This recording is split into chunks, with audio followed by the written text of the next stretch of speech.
Teacher Resi. I am concerned on my classroom management and I need help. I want to behave my students properly.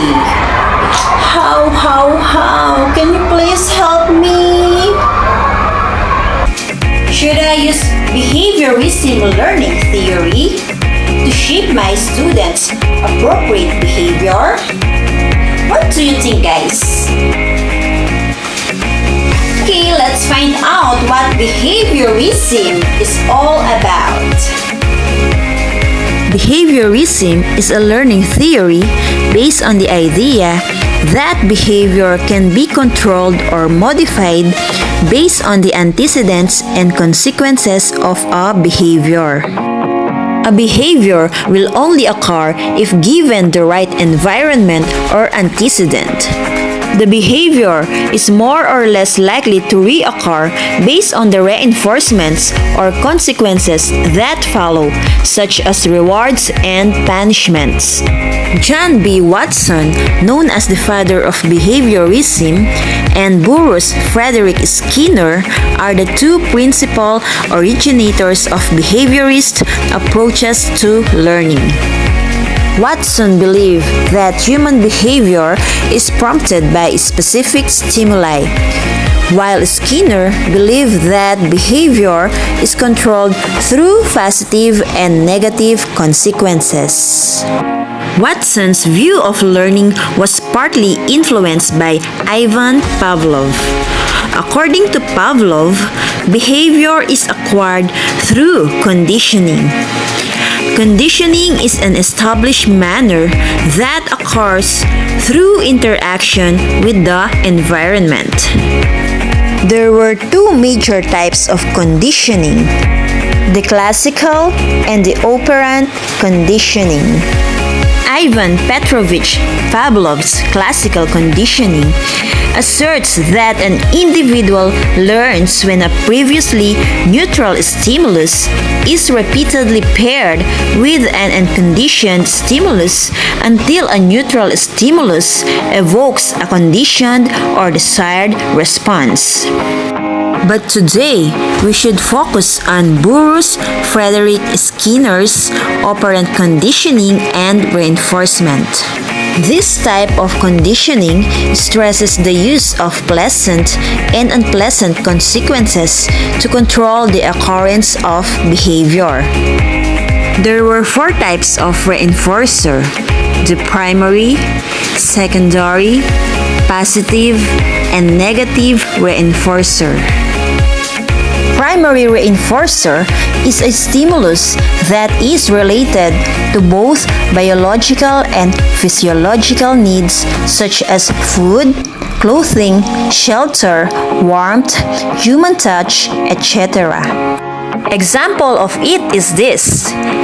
This boy is so excited to go because of his new bag, new shoes, and new things to bring at school. The next is secondary reinforcer. It is a stimulus that reinforces a behavior after being previously associated with a primary reinforcer. It includes money, grades in schools, token, etc. Example of it is this. This girl is so very happy when her mother gives her a money to buy food on her own. The third one is the positive reinforcer. It is a stimulus is added to a situation or event to strengthen a behavior. Example of it is this. Her mother told her that to do her homework first and she will be awarded later. The girl was motivated and thinking that she will be rewarded after finishing her homework. So she did it. After doing her assignment, her mother gave her favorite food and gave her cell phone to use it in her free time.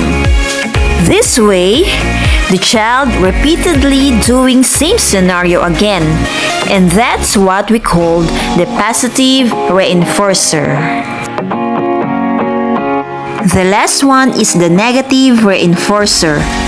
It is a stimulus is withdrawn to a situation or event to strengthen a behavior.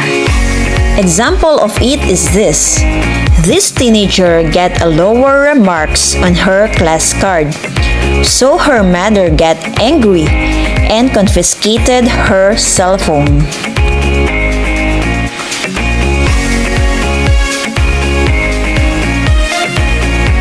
Another example is this.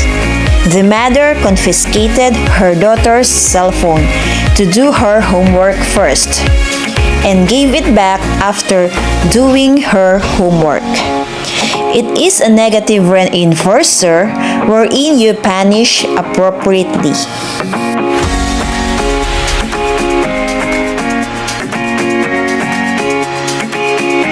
There were 6 types of reinforcement: verbal, physical, nonverbal, activity, token, and consumable. These types of reinforcement were used in operant conditioning to strengthen a behavior. Okay guys, hope you learned from our discussion. And me as a teacher already knows how to handle my students' behavior properly. Thanks to Skinner's operant conditioning and reinforcement under behaviorist learning theory. Thank you for watching guys. Bye-bye.